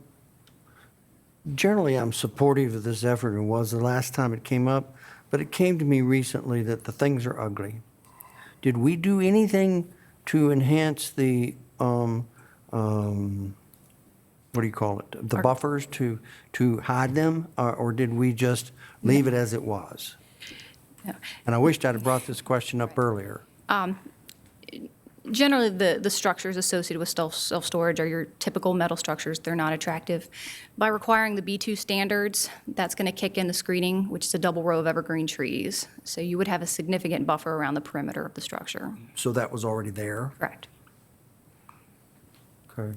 Sometimes you don't see that same buffer within your industrial parks. There's a lesser buffer, so you wouldn't see the same heavy buffer Okay. within your M1 districts. Other questions? I have a question, sir. How close or far is this potential situation from other businesses? There's no way of telling until you get an applicant. This would apply to the entire RA district, which is about 80% of the county. So we wouldn't be able to determine the location until an applicant came in with a request. So therefore, this could be in a very rural area, or it could be in an area that is already has industrial buildings nearby? Correct. Thank you. No other questions? Thank you. Thank you. We'll now conduct a public hearing on ordinance amendment to the Frederick County Code, Chapter 165 zoning, Article 4, Agricultural and Residential District, Part 401-RA Rural Area District, Section 165-401.03, Conditional Uses, Article 2, Supplementary Use Regulations, Parking Buffers, and Regulations for Specific Uses. Part 204, Additional Regulations for Specific Uses, Section 165-204.18, Storage Facilities, Self-Service, Revisions to the Frederick County zoning ordinance to include the self-storage facilities as a conditional use in the RA Rural Areas Zoning District. Is there anyone here who would like to speak either for or against this ordinance amendment? Seeing no one, will close public hearing. What's the pleasure of the board? Mr. Chairman, I move for approval of the amendment. We have a motion to approve. Is there a second?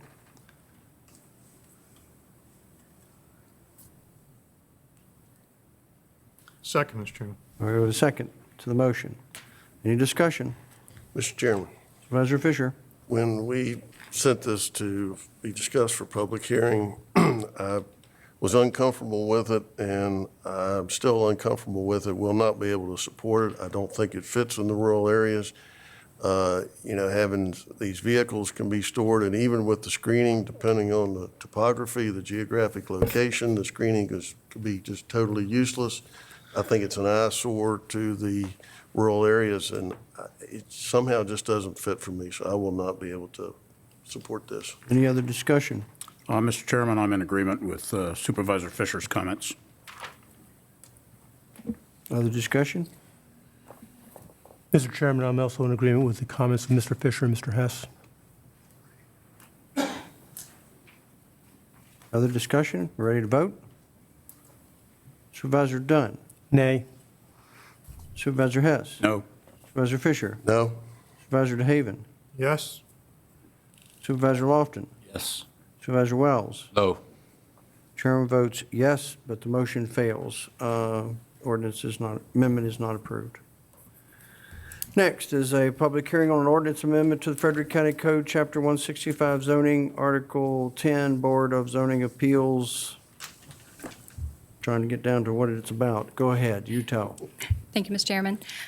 During the 2015 session, the Virginia General Assembly passed amendments to the Code of Virginia pertaining to the operation of local Board of Zoning Appeals. Changes to the zoning ordinance are required to be compliant with the revisions to the code pertaining to the Board of Zoning Appeals and the standards by which the board reviews variance applications. Now, specific changes that are before you. First, there's some minor definition tweaks to variance. Second, the administrative appeal section has been updated to be consistent with the Code of Virginia.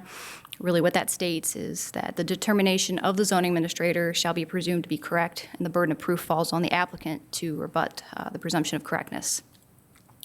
Within Section C, the change to variance, the term that's typically been used in the past is unnecessary hardships. That's been replaced with the phrase unreasonable restriction on the utilization of property. And there's just some other minor revisions just to reformat the text to be consistent with the state code changes. So the DRC discussed this at their July meeting, Planning Commission in August. This came before you as a discussion at your September meeting. It was sent to public hearing. The Planning Commission held a public hearing at their October meeting, and they did recommend approval. So tonight we are seeking a decision from the board on the proposed revision. Thank you. Questions for staff? Thank you. Thank you. We'll now conduct a public hearing on an ordinance amendment to the Frederick County Code, Chapter 165 zoning, Article 10, Board of Zoning Appeals, Part 1001, Board of Zoning Appeals, Section 165-1001.02, Powers and Duties. Article 1, General Provisions, Amendments, and Conditional Use Permits. Part 101, General Provisions, Section 165-101.02, Definition and Word Usage. Revision to the Frederick County zoning ordinance to revise and update the variance requirements per the Code of Virginia. Is there anyone here who would like to speak either for or against this ordinance amendment? Seeing no one, we'll close the public hearing. What's the pleasure of the board? Mr. Chairman, I move approval of the amendment. We have a motion to approve by Supervisor Hess. Is there a second? Second, Mr. Chairman. Second by Supervisor Fisher. Discussion. Hearing none. Supervisor Dunn. Aye. Supervisor Hess. Aye. Supervisor Fisher. Aye. Supervisor DeHaven. Aye. Supervisor Lofton. Supervisor Wells. Aye. Chair votes aye, and the motion passes. The ordinance amendment is approved. Next is another public hearing on an ordinance amendment to the Frederick County Code, Chapter 165, Article 4, Agricultural and Residential District. Go ahead. Again, thank you. During the recent agricultural and forestal district update, there were some issues that came up regarding parcels less than 5 acres being included within the adopted districts due to their impacts on adjacent properties. Essentially, a property owner with a small piece of land within an adopted district could control development on their property as well as their neighbor's property when you implement the 200-foot setback. So at the public hearing at your August 12th meeting, a number of the parcels were deferred for action for inclusion in the district. At that meeting, staff was directed to draft a ordinance amendment to allow the inclusion of the parcels without impacting the adjacent properties.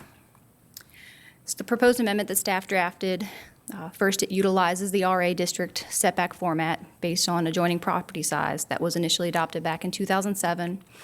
It includes setbacks for parcels that abut agricultural districts based on the size of the parcel within the adopted district. What it states is that parcels that abut a property within an agricultural district that are 6 acres or less would have a 50-foot setback, and parcels over 6 acres would still require the 200-foot setback. So this is just a snapshot from the ordinance. The first two, that's current adopted ordinance with your 6 acres or less, 6 acres or more, your standard 50 and 100-foot setbacks. The bold underline is for your agricultural districts, for the adjoining property size, the 6 acres or less, more than 6 acres, the 50 and the 200, and then keeping the standard orchard setback, which is regardless of parcel size at 200 feet. So Planning Commission had a discussion for this item at their August meeting, and the DRC also discussed this in August. This came before you as a discussion at your September meeting. It was sent to public hearing. The Planning Commission held their public hearing in November, and they did recommend approval and send it forward to the board. So tonight, we are seeking a decision on this proposed ordinance amendment. Questions of staff?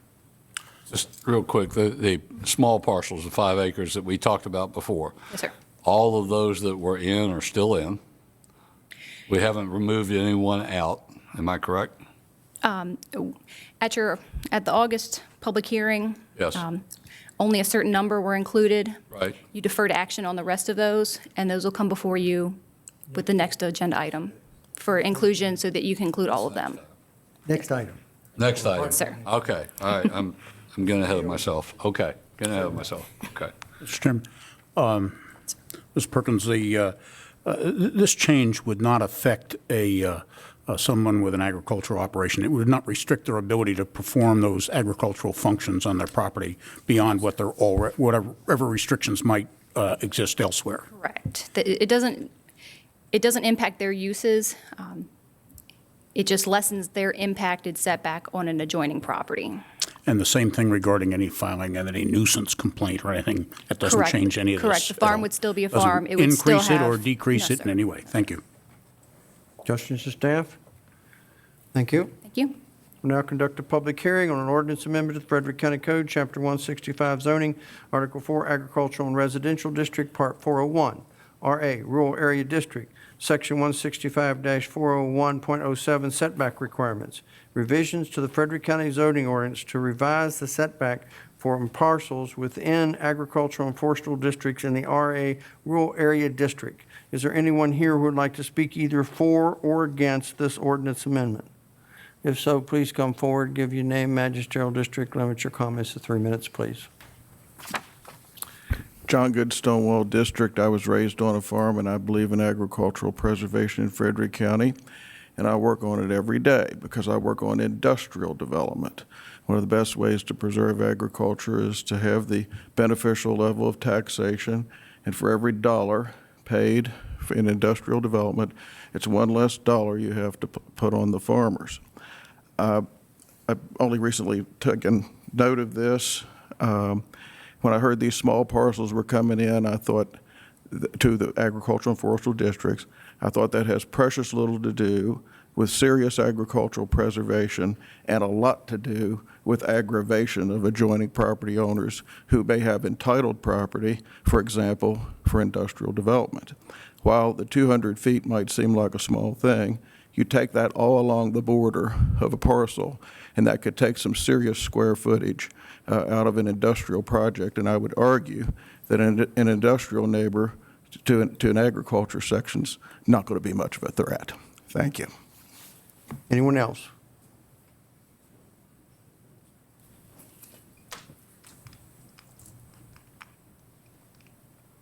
I'm hoping I'm at the right point of the meeting. My name is John Tony from Back Creek. I'd like to thank members of the Board of Supervisors for letting me come. I'd like to especially thank the chairman for his service to the county. I understand you're not... Short timer. Short time, right. I've recently shared the need to sell the lot at Carter Hall, and I'm not going any further than that. There is a need. Tonight, I want to take a slightly different track. I believe in the intent of the ag district originally was to keep agriculture away from residential, so you don't, there's not complaining about odors, smell, spray, whatever.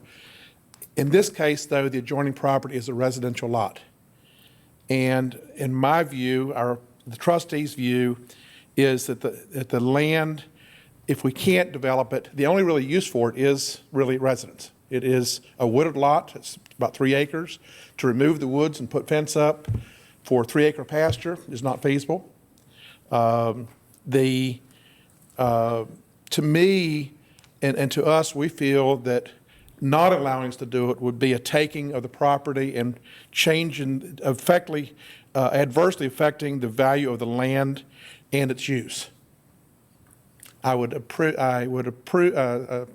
that the county consider approving that lots less than 5 acres not be able to control any more than 500 feet from their property as to what the adjoining neighbor is going to be doing, especially when it's a residential use. Thank you. Anyone else? All right, we'll close the public hearing. It's a pleasure of the board. Mr. Chairman, I move approval for the ordinance amendment. We have a motion to approve. Is there a second? Second, Mr. Chairman. Second by Supervisor Lofton. Discussion. Hearing none. Supervisor Wells. Aye. Supervisor Lofton. Aye. Supervisor DeHaven. Aye. Supervisor Fisher. Aye. Supervisor Hess. Aye. Supervisor Dunn. Aye. Chairman votes aye, and the ordinance amendment is approved. Next is a consideration for inclusion of parcels of less than 5 acres into the 2015-2020 Agricultural and Forestal District. Go ahead. Thank you again, Mr. Chairman, members of the board. As pointed out, this is staff is requesting an action to include inclusion of 35 parcels totaling 70.94 acres into the 2015 to 2020 Agricultural and Forestal District. As Ms. Perkins pointed out, this action was deferred on these 35 parcels from the Board of Supervisors meeting on August 12th for pending the request of an ordinance change. That ordinance change has occurred as before me. So again, we're looking for board action on these properties. I'll try to answer any questions that you may have on this proposed action. And what was left in your quite long package, we do have the maps and things of that nature, if there was any question about a property. Thank you, Mr. Chairman. Supervisor Wells, everything clear, or you got a question? No, everything's clear. Thank you. Anybody else have a question? All right, thanks, sir. What's the board's pleasure? Move the properties listed be included. We have a motion to include the properties. Is there a second? Second, Mr. Chairman. Second by Supervisor Wells. Discussion. Hearing none, all is in favor, aye. Aye. Opposed, no. The motion passes. Board liaison reports, are there any? All right, then we'll open the meeting up for citizen comments. Is there anyone in the audience who would like to address the board? Seeing no one, will close the citizen comment portion of the meeting. Board of Supervisors comments, are there any? Mr. Chairman? Supervisor Hess. I'd just like to mention that on Tuesday, November 10th, at Millbrook High School, the government service learning students put on a Veterans Day breakfast and celebration ceremony titled Everyday Superheroes to honor veterans of the county. I've been to a number of these breakfasts as a veteran, and we've had some good speakers in the past, but this year the entire program was conducted by the students, and to be honest with you, I think it was the best program they had put on, and I really appreciate the efforts of the students. I've got a copy of the program. At each place for breakfast, veterans had cards that were made up by elementary school students in the county, and when the breakfast was concluded, as the veterans left Millbrook High School, the students from the elementary school across the street were lining the roads applauding the veterans, and it was just a great event. Well, I've always wanted to go to one of those while I was chairman, so maybe I can get it done when I'm not chairman. When's your enlistment date? I've just always heard such good things, and it's one of my regrets that I didn't make it. Thanks for representing the board. Anybody else?